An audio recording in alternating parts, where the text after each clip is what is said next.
My son's fingers trembled when he thought no one was watching. A tiny involuntary shake, the kind the body gives when it's trying to hold on to its last piece of dignity. He's 9 years old. Wearing a little suit he picked himself because he said it made him look like a man. He stood near the dessert table with his hands tucked behind his back, almost like he was trying to take up less space, trying not to inconvenience anyone. Then my sister-in-law leaned in. A whisper sharp enough to slice through the noise of 30 laughing kids. "Don't touch anything. The food is for the other kids. You can wait outside." Her smile stayed frozen.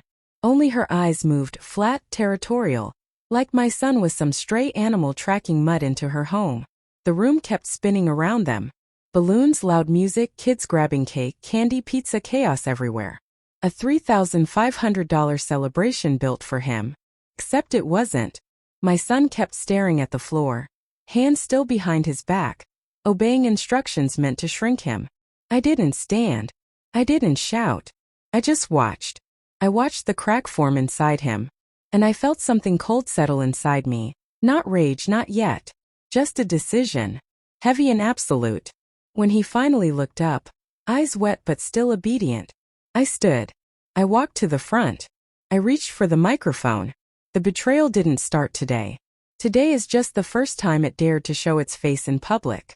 The moment my fingers wrapped around the mic, the room froze. But my mind was already drifting through every moment I ignored. Every warning sign. Her tight smile whenever my son walked in. Her habit of rearranging him out of group photos. Her tone, that brittle politeness people use with strangers they don't want around. My wife always brushed it off. "She's just stressed.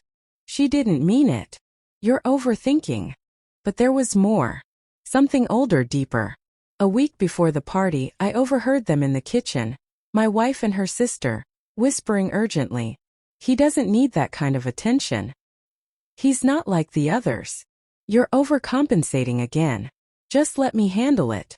When I walked in, they went silent. A silence heavier than words. That's when suspicion began breathing.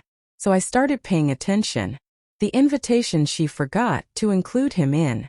The activities she effortlessly arranged around her kids. Deleted messages on my wife's phone. Screen captured chats forwarded to family-only groups.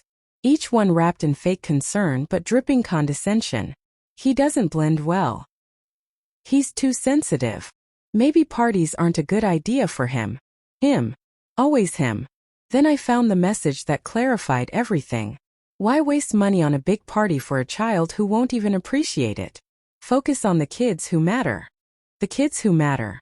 My son was never the priority. He was a prop in his own birthday. I didn't confront her. Not then. I waited for the perfect moment. Public. Clear. Undeniable. She handed it to me today. When she told my son to wait outside at his own party. I raised the microphone. Music died.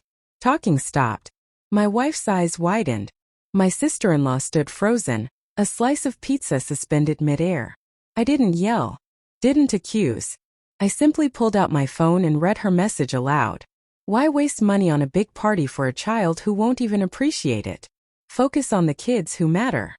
The room cracked open with silence. Parents glanced at each other. Whispers crawled across the floor. My sister-in-law's face drained red, then sickly pale. She tried to speak, but nothing came out. Then I added, "And today, you told my son to wait outside at his own birthday." You could hear her breath hitch from across the room. My wife covered her face with her hands. My son looked up at me, and for the first time that day, hope flickered. I handed the mic to the event coordinator. Lights dimmed. Music stopped. Decorations suddenly looked cheap and meaningless. Parents quietly gathered their kids. My sister-in-law stepped forward, shaking. "Please let me explain." I didn't look at her. I crouched down and lifted my son into my arms.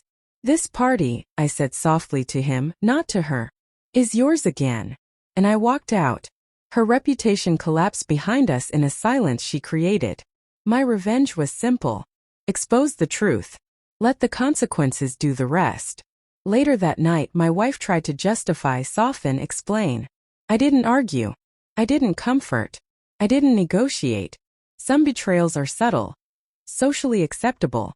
until the moment you stop blinking and stare straight at them.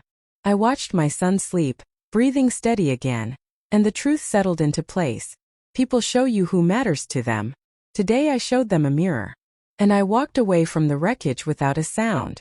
Because sometimes the coldest revenge is the truth spoken plainly into a microphone.